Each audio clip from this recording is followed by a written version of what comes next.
Cerita Si Pitung, serial cerita anak Nusantara.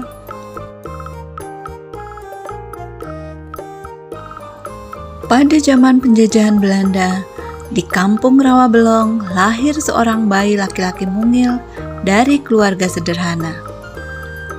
Ayah dan ibu bayi itu adalah seorang petani. Kehadiran bayi itu tentu saja menambah kebahagiaan pada keluarga sederhana itu. Mereka beri nama bayinya Pitung. Pagi itu, di balai-balai bambu depan rumah, Ibu Pina menggendong Pitung kecil. Setiap selesai memandikan, Ibu Pina selalu menggendong bayinya sambil berdoa. "Anakku sayang, kamu harus sehat ya. Kelak kamu harus menjadi manusia yang berguna bagi nusa dan bangsa." Tak terasa, Pitung mulai menginjak usia remaja.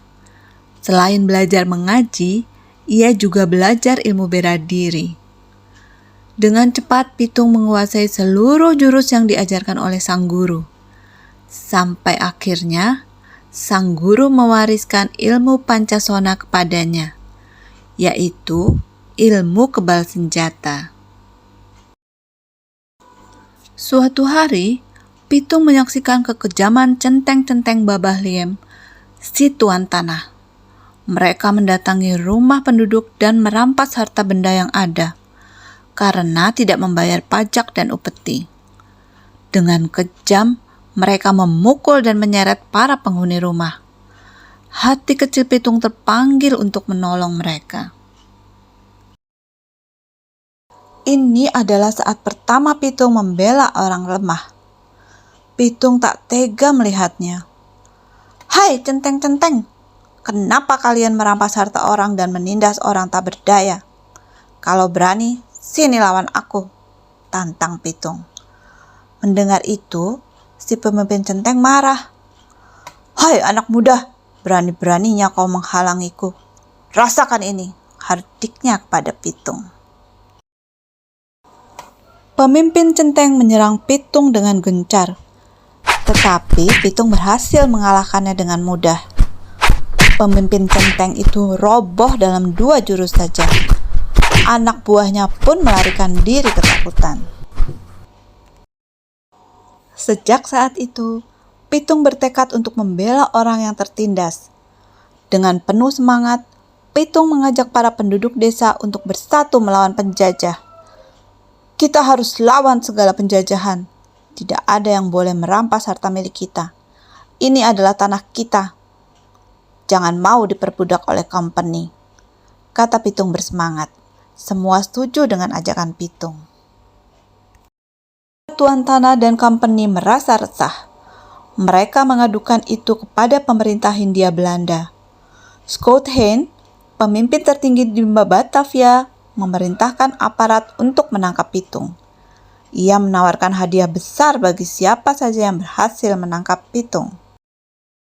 Karena sulitnya menangkap Pitung, akhirnya company menangkap Pak Piun dan Haji Naipin untuk memaksa Pitung menyerahkan diri. Mereka memasukkan ke penjara Grogol. Berita itu sampai ke telinga Pitung. Ia tidak tega dengan keadaan ayah dan gurunya yang disiksa.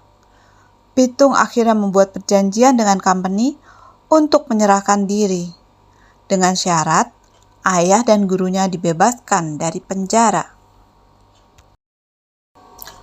Pada suatu hari, company membawa Haji Naipin ke alun-alun kota dengan dijaga ketat oleh pasukan polisi bersenjata.